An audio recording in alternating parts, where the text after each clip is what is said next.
Soccer has been in the headlines recently for all the wrong reasons. 7 executives from FIFA were arrested last week for allegedly taking more than $100 million in bribes.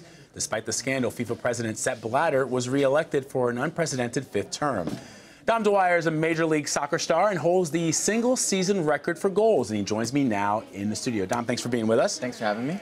What do you make of what's happened in FIFA, the indictment of these guys, and the fact that Sepp Blatter was re-elected?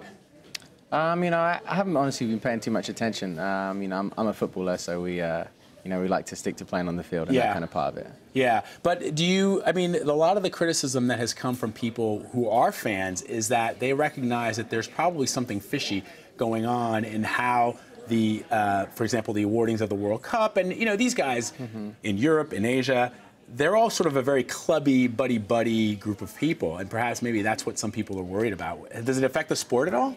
I'm sure it's not too good for the sport. There's a lot of negative headlines. So hopefully they can go away quickly and the game can continue to grow. And it's the biggest sport in the world for a reason. Yeah. How did you get involved in playing football?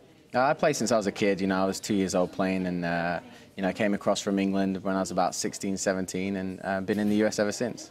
Have you found that when you first came across to the US, it's now becoming a popular sport here in this country, but it's always been a popular sport in England and in the rest of the world. Are you seeing it grow more here, or do you see people still not interested in the way that they are with American football and hockey? No, I see it growing massively. The growth since I played professional here for 4 years now in the US, and the growth has been outstanding for the last 4 years. Every year there's a huge difference. So I'd say that it's continuing to grow so much, and as a club and in Kansas City where I play for, it's absolutely unbelievable.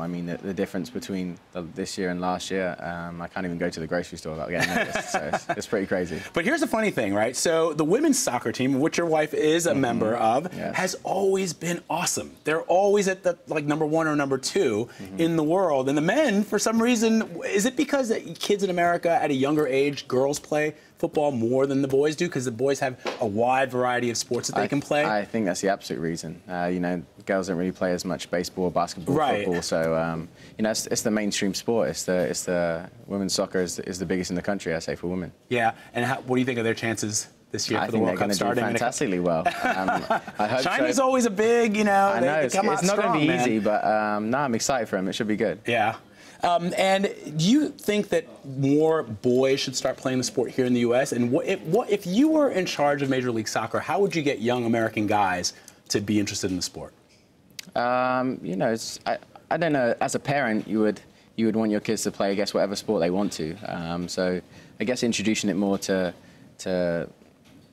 I guess, kids at a younger age, introducing it into schools. In England, that's what you do at break time, school time, after school. I'd be in the garden after school playing, then I'd go to training, then I'd come back. And so really, football is your life, or soccer, as you guys call it. Yeah, so right. You just constantly do that 24/7. I think it's funny, too, because I have a lot of friends who have children, and they bring their kid to soccer practice, and the dads are American football fans, or they like hockey, or they like basketball, and they go, well, I bring my kid to the soccer pitch, and all the kids run around, and, everybody gets to hit the ball once, and maybe kids think to themselves, there's no, at least at that age, it's probably hard to distinguish yourself from the rest of the pack. Is that maybe? Yeah, you always. When you started out playing, everybody gets their foot on the ball, right? Well, they say look for the kid who finds the most space. So if they can find the space and get themselves into that space and they get the ball, that's normally the kid who's maybe got that spatial awareness, has got a bit about them. So you have to see. It's a coach's perspective. And what about goalies? How do you interest kids in just waiting at the net? Find the tallest kid. Find the basketball player. Is that what it is? No, I'm just kidding. I was going to say, that's a really good strategy. Thanks for being here, man. I appreciate it. Absolutely. Yeah, Thanks for having me. Appreciate it. Thank you very much.